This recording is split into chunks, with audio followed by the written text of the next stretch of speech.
Enak enggak? Iya. Harusnya ketika kita memiliki pelindung, kita percaya bahwa Allah yang mampu melindungi dan menyelesaikan segala permasalahan kita, ya kita harusnya antang dulu pertama adem. Saya itu punya zat yang maha kaya.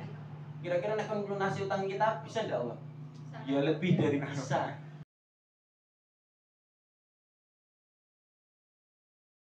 Kemudian di sini ada sebuah istilah ataupun meminta perlindungan. Tadi kan Allah sebagai pelindungmu. Artinya melindungi di sini ada 3. Yang pertama terkait atau macam-macam makna istiadah. Istiadah itu adalah perlindungan, yaitu meminta perlindungan dan penjagaan dari hal yang tidak disukai. Jadi manusia itu boleh meminta ataupun istiadah di sini termasuk doa mas'alah atau doa permintaan. Jangan mohon sesuatu itu termasuk istiadah atau permintaan. Mohon lunas utang, mohon apalah yang lain itu termasuk di situ. Yaitu yang pertama adalah istiadah ataupun perlindungan terkait kepada Allah. Langsung ini meminta perlindungan hanya kepada Allah. Ya ini istiadah yang mengandung sikap butuh kepadanya ataupun bergantung yakin sekali jenengan hanya pada Allah. Ya kembali lagi tadi seperti tadi. Ketika mengalami masalah kembalinya Allah dulu. Sholat dulu, sabar dulu, dirasakan dulu. Bukan mikir manusianya dulu. Itu yang banyak terjadi salah prioritas gitu. Jangan ketukar. Ketika prioritas kita ketukar, berarti artinya sebenarnya kita belum memaknai ilmu tersebut sesuai dengan aplikasi kehidupan. Karena itulah yang sulit sebenarnya. Sesuatu ketika kita mempunyai tempat berlindung yang sempurna dari segala hal. Contohnya seperti ini. Ketika panjenengan kok hidup di dunia seperti sekarang ini misalkan gitu. Kok datang bupati atau gubernur datang ke rumah jenengan, Pak, Bu, kehidupan jenengan saya jamin 24 jam selama jenengan hidup. Kira-kira jenengan aman enggak? Makan, tidur, minum, mobil, semua rumah dipenuhi semua. Bayar anak sekolah tidak usah kerja. Seneng enggak? Senang sekali. Iya. Siapa ini? Kira-kira jenengan aman enggak merasa? Hidupannya anteng. Utangnya dilunaskan semua misalkan. Enak enggak? Iya.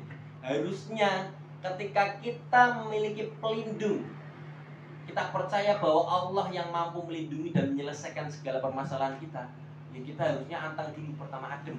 Saya itu punya zat yang maha kaya. Kira-kira nek melunasi utang kita bisa enggak Allah? Ya lebih dari bisa. Wong nyukupi kehidupan jenengan yang bermiliar-miliar dari dulu sampai kecil, dari sampai sekarang aja bisa turah-turah nih, rezekinya tidak pernah kurang nih. Maksudnya kan buatan datang jadi utang. Pak, nuwun sewu niki Gusti Allah utang dulu ya rezekinya seperti itu. Ini karena lagi napa Covid misalkan seperti itu kan tidak ada. Cash semua yang dikasih. Rezekinya kan jenengan melalui usaha, melalui anak ataupun melalui suami atau istri. Itu sama saja kalau dihitung. Kan kalau jatahnya jenengan sehari 100.000 tetap 100. Walaupun jenengan buka toko 24 jam, itu yang kadang kita lupa gitu.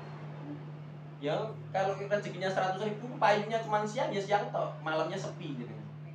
Walaupun itu dibuka terus. Nah itulah kadang kita lupa. Yang di sini dikatakan bahwa sesungguhnya ketika terjadi sebuah perkara baik kecil ataupun besar yang berasal dari manusia ataupun yang lainnya, itu seharusnya kita menjadikan Allah sebagai pijakan. Ya sebagaimana mungkin kita sering ketika menghadapi kehidupan kita sehari-hari.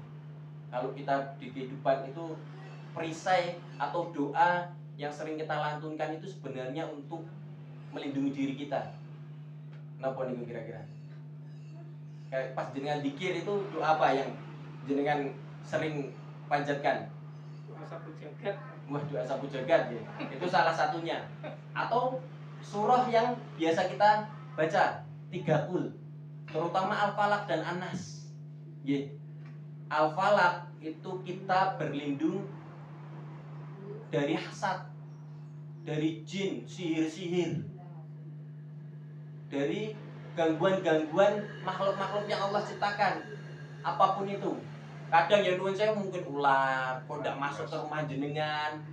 Kemudian kalajengking kok ndak masuk ke rumah jenengan, itu bisa jadi doa-doa jenengan di situ. Tapi kalau lupa kalau ada ular masuk ya bisa jadi jenengan pas waktu itu lupa berdoa. Kemudian ularnya didatangkan Allah untuk cobaan bagi kita. Itu ternyata bisa menjadi penghalang. Hatta sihir nopo yang biasa dikirim itu santet bisa diatasi dengan surah Al-Falaq ataupun Al-Baqarah. Itu surah sakti, jangan tidak perlu datang ke dukun ataupun ke orang pintar. Mudah enggak? Al-Falaq hafal enggak kira-kira? Hafal gitu. Sampai ngelotok bahkan seperti itu. Dan di situ adalah terkandung bagaimana aku berlindung kepada Tuhan yang menguasai subuh. Qul a'udzu birabbil falaq, menguasai subuh. Jadi subuhnya yang menguasai Allah, ya sudah jelaskan. Min syarri ma khalaq, dari kejahatan makhluknya, makhluk apapun. Wa min syarri ghasiqin idza waqab, dari kejahatan baik di malam yang ketika malam itu gelap gulita. Junjungan tidak bisa lihat apa-apa kalau tidak ada lampu. Aslinya malam kan seperti itu ya. Kalau kita bisa lihat itu kan karena sekarang ada lampu.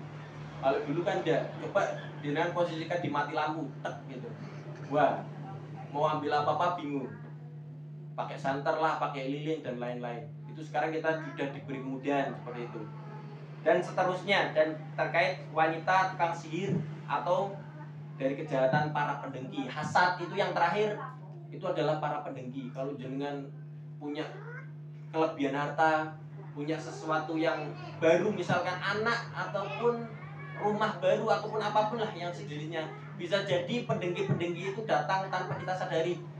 Ini berarti penolak apa kira-kira? Surat Al-Falaq ini juga penolak balak dan ain.